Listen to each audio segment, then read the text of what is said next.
হযরত ওসমান গনি ইসলামের তৃতীয় খলিফা, রসুলের জামাতা, যুনুরাইন বলা হয়। তিনি একাই রসুলের দুইখানা বেটিকে বিয়ে করেছিলেন। একটা বেটি মরে যাওয়ার পর আবার একটা বেটিকে বিয়ে দিয়েছিলেন রসুল। একই জামাইকে দুইখানা মেয়ে দিয়েছিলেন। ওই জামাইটার নাম হচ্ছে হযরতে ওসমান। তিনি যখন কবরের কথা শুনতেন অঝোর নয়নে কাঁদতেন, চোখের পানিতে দাড়ি পর্যন্ত ভিজে যেত। বন্ধুরে, এখন যদি একবার মদিনা যান তো গারকুল বাকি, যেটা মদিনার পূর্ব দিকে মসজিদে রয়েছে গোরস্থান, ওখানেই ওসমান আজও শুয়ে রয়েছে। হযরত ওসমানকে জিজ্ঞেস করা হলো, ওসমান রে, তুমি জাহান্নামের কথায় যত বেশি না কাঁদো, কবরের কথাতে কেন বেশি কাঁদো? হযরত ওসমান বলেছিলেন, আল্লাহর নবী বলেছেন কবর একটা জাহান্নামের টুকরো কিংবা জান্নাতের টুকরো কিংবা জাহান্নামের গর্ত। যে ব্যক্তিটা কবরে ধরা খেয়ে যাবে তার বড় কঠিন আযাব হবে, আর কোথাও পার হবে না। কিন্তু যে ব্যক্তিটা কবর থেকে বেঁচে যাবে তার আর পরবর্তী আখিরাতের স্টেপগুলো আর কোনো চিন্তা হবে না। তার জন্যই আমি কবরের কথা শুনে অনেক বেশি কান্না করি। যাক না কেন, ইহুদির লাশকে যখন দাফন করা হবে, মাশরিকের লাশকে যখন দাফন করা হবে, নাসারার লাশকে যখন দাফন করা হবে, হিন্দুদের লাশ যখন চিতায় তোলা হবে পোড়ানোর আগে, এইভাবে বর্গীদের লাশ সোজা করে যখন পুঁতে দেওয়া হবে, প্রত্যেকটা আত্মা, প্রত্যেকটা মৃত ব্যক্তির কাছে দুইজন ফেরেশতা আসবেন। আতাহু মালাকানে, শুধু এরা মুসলমানের কাছে আসবে আর কারো কাছে আসবে না এটা নয়। আতাহু মালাকানে ফায়াকুলানে, তারা দুজন বলবে, মান রব্বুকা মা দীনুকা ওয়া মান নবিয়ুকা, হে আত্মা তুমি বলো তোমার রব কি, তোমার দিন কি এবং তোমার নবী কি। প্রশ্ন হবে, কিন্তু আমি এখন এই বায়ানটা ধরিনি, এটা আসবে মাঝে। তাও আমি হালকা করে বলে নিলাম, কথায় কথায় একটা হাদিস আপনাদের সামনে চলে আসছে। আম্মা জান আয়েশা বাড়িতে আছেন, আর এক ইহুদিদের মেয়েটা মুসলিম নয়, ইহুদিদের মেয়ে ভিক্ষা করতে এসেছে। ভিক্ষা করতে এসে আম্মা জান আয়েশাকে বলছে, মো কিছু আছে মা, ভিক্ষা দাও। তোর কাছে কিছুই নাই, বাড়িতে খুঁজে দেখছে মাত্র দুটি খেজুর আছে। খেজুর দুটা এনে ওই মেয়েটার হাতে দিল। আর মেয়েটা যখনই খেজুরটা পেল তো ও তখন দোয়া দিচ্ছে আম্মা জান আয়েশাকে। কি দোয়া? আল্লাহ যেন তোমাকে কবরে আযাব থেকে মুক্তি দান করে, আল্লাহ যেন তোমাকে কবরের আযাব থেকে মুক্তি দান করে।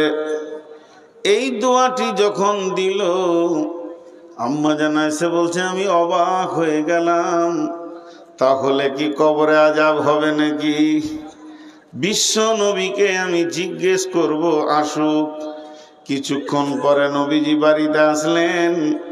আম্মা জান আয়েশা বললেন, ইয়া রাসূলুল্লাহ, কবরে কি আযাব হবে নাকি? বিশ্ব নবী বললেন, আযাবাল কবরে হাক্কুন, কবরের আযাব হচ্ছে সত্য সত্য। আয়েশা রে, কবরের আযাব হচ্ছে বড় সত্য কথা। আয়েশা বললেন, আমাকে এক ইহুদির মেয়ে দোয়াটা দিয়ে গেল, বলে ঠিক আছে কবরে আযাব হচ্ছে সত্য। এখন ওই মেয়েটি যে বলে গেছেন, আম্মা জান আয়েশা খেয়াল করে রসুলকে জিজ্ঞেস করলেন, কবরে আযাব সত্য প্রমাণ হয়ে গেল। আম্মা জান আয়েশা বলছেন, আমি যেন কানটাকে খরস্রোত করে রাখতাম, কানটাকে একদম একদম সিবিআইয়ের মতো করে রাখতাম। বিশ্বনবী যখন বাড়িতে নামাজ পড়তেন, আমি এমন একটা সালাত দেখিনি, বিশ্বনবী এমন একটা নামাজ পড়েননি যে নামাজের শেষে কবরের আযাব থেকে আল্লাহর কাছে পানা চাইনি। বন্ধুরা আমার, এর জন্যে আল্লাহর নবী আমাদেরকে একটা দোয়া শিখিয়ে দিয়ে চলে গেছেন, আল্লাহুম্মা ইন্নী আউযু বিকা মিন আযাবিল কবরি ওয়া আউযু বিকা মিন ফিতনাতিল মাসিহিদ দাজ্জালি। কবরের আযাব কত মজবুত বন্ধুরে, আল্লাহর নবী শিখিয়ে দিয়ে চলে গেছে।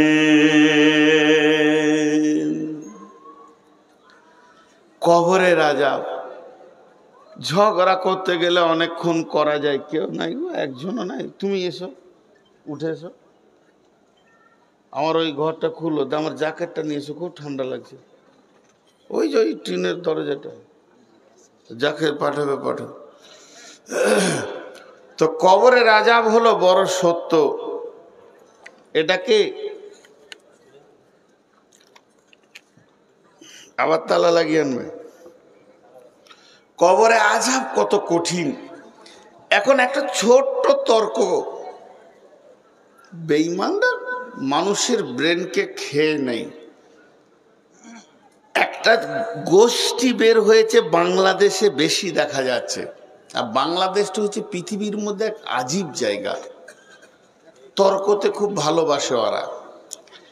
ওই গোষ্ঠী বলছে হিসাবের দিন কখন, হিসাবের দিন কখন। আপনারা আমার সঙ্গে কথা বলেন, কিয়ামতের দিনটা হলো হিসাবের দিন, তাহলে কবরে আযাব হবে কেন? হিসাবই হলো না, হিসাবই হলো না, তাহলে আযাব হবে কেন? আজীব ব্যাপার। অথচ সরাসরি নবীজি বলছেন কবরে আযাব সত্য। তো হিসাবের আগে কি আযাব হবে? বলে জি হবে। একটা উদাহরণ দিব, এটা মাথা থেকে চলে যাবে। আমি কোনো একটা দোকানে ধার খাই, ধারে মাল নিই, একটা খাতা আছে, চিনি নিলাম, চা নিলাম, চলে গেলাম, ও খাতায় লিখে রাখে। তো আমার খাতাতে অনেক ঋণ আছে। তো হঠাৎ আমি ওই ব্যক্তিকে বলছি, দোকানদারকে, ভাই খায়রুল, বলে কি হলো? বলে একবার হিসাবটা বসলে হতো না? কত কি হলো দেখি, কতটা ভেজাল হলো আর কত আমি ঋণের বুঝাবো, এলি বেড়াবো। তো খায়রুল আমাকে তোকে বলছে, এমন কেন করছেন জি? আর লেন না, আপনি খান, আপনার কাছে পয়সা কে চেয়েছে? আমি আইডিয়া করছি বর্তমান মূল্য দর হিসেবে কিছু না হলো 50,000 হয়ে গেছে। তো আমি করলাম কি, ও আমাকে বলছে যে এটা মাস চলছে জানুয়ারি, ফেব্রুয়ারি, মার্চ, রোজাটা পার করে এপ্রিলে বসে হিসাব করব, আপনি খেয়ে যান। তা আমি করলাম কি, আচ্ছা ঠিক আছে, এই আমার কাছে 40,000 টাকা আছে, এটা জমা করে লাও আজকের ডেটে। গুনাহ হবে? জোরে বলেন গুনাহ হবে? আর হ্যাঁ না বলে না গুনাহ হবে? যেদিন আমার হিসাব হবে সেই দিন আমাকে টাকা কম লাগবে না বেশি লাগবে? কম লাগবে। তো কবরে আযাব এরকম। বন্ধুরা আমার, কবরে আযাব যখন শুরু হয়ে যাবে, যেদিন কিয়ামত হবে, যেদিন আপনার হিসাব চলবে, সেদিন কবরের আযাবটাও মাইনাস হবে। আমার গোনা যা ছিল তার থেকে মাইনাস হয়ে যাবে।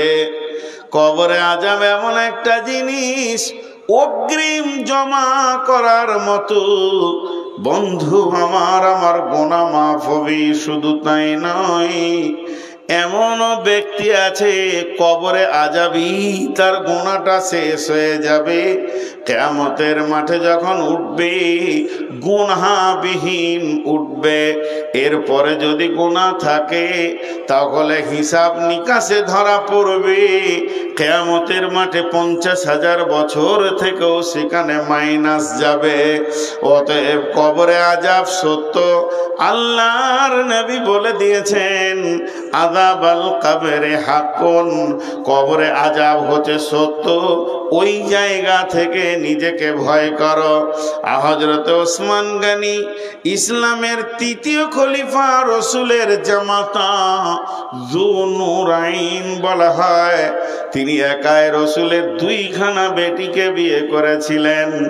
একটা বেটি মরে যাওয়ার পর আবার একটা বেটিকে বিয়ে দিয়েছিলেন রসুল। একই জামাইকে 2খানা মেয়ে দিয়েছিলেন। ওই জামাইটার নাম হচ্ছে হযরতে ওসমান।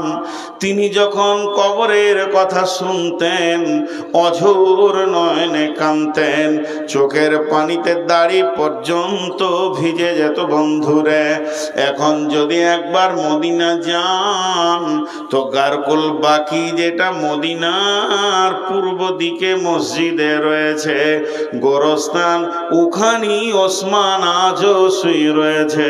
হযরত ওসমানকে জিজ্ঞেস করা হলো, ওসমান রে, তুমি জাহান্নামের কথায় যত বেশি না কাঁদো, কবরের কথাতে কেন বেশি কাঁদো? হযরত ওসমান বলেছিলেন, আল্লাহর নবী বলেছেন কবর একটা জাহান্নামের টুকরো কিংবা জান্নাতের টুকরো কিংবা জাহান্নামের গর্ত। যে ব্যক্তিটা কবরে ধরা খেয়ে যাবে তার বড় কঠিন আযাব হবে, আর কোথাও পার হবে না। কিন্তু যে ব্যক্তিটা কবর থেকে বেঁচে যাবে তার আর পরবর্তী আখিরাতের স্টেপগুলো আর কোনো চিন্তা হবে না। তার জন্যই আমি কবরের কথা শুনে অনেক বেশি কান্না করি। জি ভাই, কবর এমন একটা জায়গা আপনাকে আমাকে যেতেই হবে। যেদিন আমি মরে যাব শুধু কবরকে স্মরণ করার জন্যে কি ফজিলত দেখেন। একটা জিনিস আমাদের বুঝে আসে না, কবরের গুরুত্বটা দিতে গিয়ে আল্লাহ রসুল কি সিস্টেম তৈরি করেছেন দেখেন। আচ্ছা, একটা মানুষ মারা গেল ইসলামপুরে, একটা মানুষ মরেছে, শুধু 1 পিস মানুষ মরেছে। বিশ্বনবী ঘোষণা দিচ্ছে ওই লোকটার জানাজায় যে যে যাবে সে শুধু জানাজা পড়ে পালিয়ে আসবে, বেশিক্ষণ থাকবে না। তাতে সে কি পাবে? তাতে সে 1 উহুদ পাহাড় নেকি পাবে, 1 উহুদ পাহাড়। আর যদি শেষ পর্যন্ত দাফন কাফন করে একদম কবর সেরে আসবে তো 2 উহুদ পাহাড় পাবে। কিরাতাইন, 2 উহুদ পাহাড়। উহুদ পাহাড়টা কত বড়? উহুদ পাহাড়টা হচ্ছে 7 কিলোমিটার লম্বা, 3.5 কিলোমিটার চওড়া। উহুদ, ওর নাম উহুদ কেন? ওর সাথে কোনো পাহাড়ের জয়েন্ট নাই, ও একাই দাঁড়িয়ে আছে। আহাদ থেকে উহুদ, সেই উহুদ পাহাড় সমান নেকি হবে ওর। কে পাবে? যে জানাজা পড়তে যাবে। আজীব জিনিস, যে জানাজা পড়তে যাবে। আজীব জিনিস। আজীব জিনিস কেন বলছি? আরে আমি তো বিদায় দিতে গেছি একজনকে, আমি একা যাইনি, আমার মতো আরো 500 জন গেছে। তাহলে 500 উহুদ পাহাড় নেকি নিয়ে কিংবা 1000 উহুদ পাহাড় নেকি নিয়ে জীবিত কটা বাড়ি চলে গেল, তো মুর্দাটার লাভ কি হলো? ভিড় জমিয়ে মুর্দাটার লাভ কি হলো? আমার প্রশ্নটা খালি বোঝার চেষ্টা করেন। যদি আল্লাহ রসুল বলতেন যে যটা লোক যাবে তো উহুদ পাহাড় নেকি ওই মুর্দাটা পাবে, তাহলে ভাড়া করে লোক আনতাম। আমার বাপ মরেছে, আমি 2-4 গাঁ ঘুরে ভাড়া করে লোক নিয়ে আসতাম। একটা লোকে 4টা লোকে ধরে নিয়ে গিয়ে ওকে জানাজা পড়ে দাফন করলে যা হবে, আর 1000 কেন 1 লাখ গেল তাই হবে।